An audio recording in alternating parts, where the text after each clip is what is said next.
Angus Kinnear's interview with the Square Ball for the year has just released. It did so at 4 p.m. yesterday if you're watching this as a not member. Today if you're watching this as a member. Be a member. It's great. And I think one of the interesting parts that I picked out that not many people will be talking about is he had a fair few pretty interesting points on the stadium and what the future is going to look like for Elland Road and what it's going to mean for the years to come. So, I'm going to discuss all that stuff. The fact that apparently there's an announcement incoming, which stands are going to be replaced, the discussion that was had around capacity and how much is going to be corporate, how much is going to be non-corporate, and the fact that spending has already started. So stick around to hear all that stuff, but we're going to start with the fact that there is reportedly an announcement incoming, and this was also heard from various other spots and places and people. There's been a little bit of discussion around the fact that there might be something on the stadium soon from various dispatches, including, I believe, the YEP dropped something on it, which I was very interested by. But this is very promising, and this is why I feel like Angus Kinnear was able to give a few more details about this entire bit.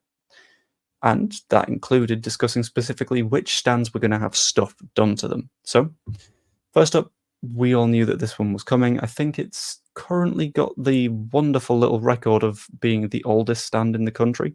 The West Stand will be basically getting redone. The way that it was discussed last time he was on this interview was they were going to build the top half because it's going to be a bit East Standy with 2 tiers on it. They're going to build the top tier on top of the existing bottom tier.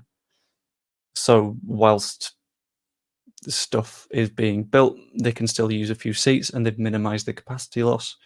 And in addition to that, the North Stand is likely to get a rejig as well. There wasn't any discussion of the South Stand, but I feel like that will be likely to come at some point in the future because it would look very weird and funny if you had the East, West, and North stands all be 2 tiers, and then the South is just vibing there like, yeah, still waiting to be upgraded. Wonderful.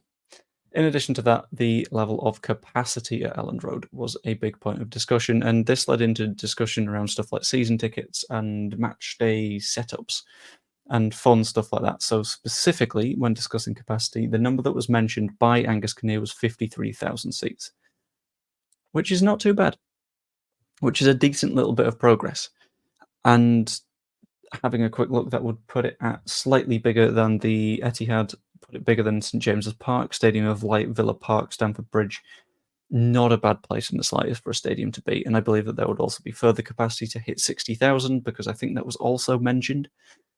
But interestingly, the split of the way that the seats would be divided was of interest as well.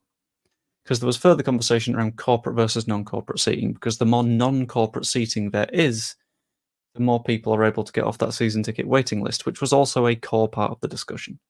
There was a lot of conversation around, well, there's 22,000 people waiting for a season ticket here. Why are we not sort of informed of where we are on that list? And that's a fair point. But Kinnear did also go on to say there's about 30 season tickets a year that don't get renewed. That's not going to get through that 20-odd thousand person list quickly. The only thing that will do that is an expansion of the stadium. And this is how we get to that position. But that corporate non-corporate split means that it's not going to be that full however many increase of capacity. Let's have a quick look. We're currently at 37,000, so 16k. We're not going to get 16k off the season ticket waiting list because you've got some corporate seats, some non-corporate seats. Now, apparently corporate will be moving to be the West Stand in this case, with none of it being in the North Stand, which I think is very, very good because it means that you've got an entire section that isn't corporatized, especially if it's the COP, because that is a very sort of renowned stand, if that makes sense, and it's one that people are going to want to go in because that's where all the atmosphere is going to be, especially if there's no corporate in there. And West Stand is already fairly corporate. But there was also discussion of GA Plus, General Admission Plus, which is effectively like a sub-corporate level where you can pay a little bit more for your ticket, have a nice seat, maybe like access to a bar, something like that, which I think could be a very good technique for us going forwards.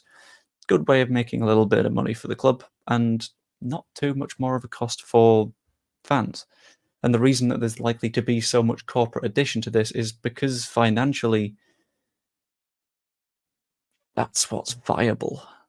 You can't pay for a completely new half a stadium if you've not got the financial basis to do so. And the way you get that financial basis is you use your corporate assets. And you use the fact that you've got links with various clubs and they're going to occasionally buy some tickets off of you and hire boxes. And that is how, in the long term, you turn what is a pretty big money well of a stadium expense into something financially viable. And on the subject of financially viable, it's not like it's something that isn't happening. It's not like it's well, we're just waiting for stuff to go on now and eventually we'll start making moves. No, the moves are being made because apparently the spending has already started. Angus Kinnear came very close to accidentally leaking the specific number that was spent so far, but there is a group of engineers and environmental scientists and all that sort of stuff are apparently meeting a couple of times a week to put together the early stages of these plans now. Which is why I feel like this announcement that's just around the corner is potentially one of straight up, here's the plans, here's when we're building, rather than at some point we'll build more stadium, because things are starting to feel very concrete. And it includes stuff like travel planners and city planners. So as Danny has said in the chat just now, I'm recording this live, we're looking at getting a tram or railway station there. And the fact that it's going to be so connected with the city is only good for the club.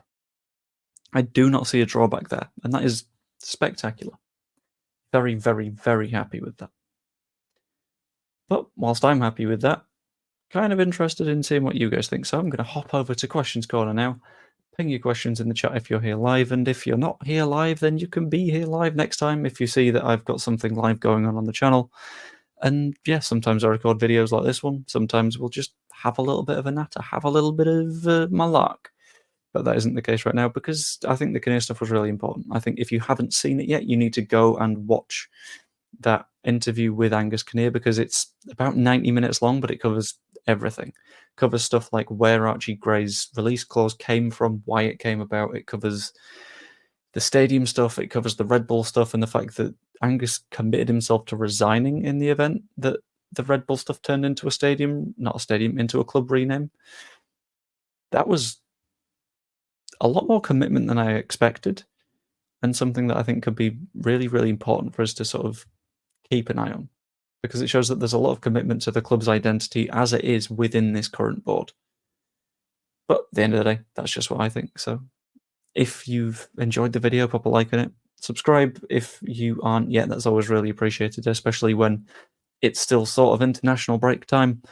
And you could even become a channel member. That's always really appreciated. Hope you enjoyed if you're on the video version. If you're on the live version, stick around.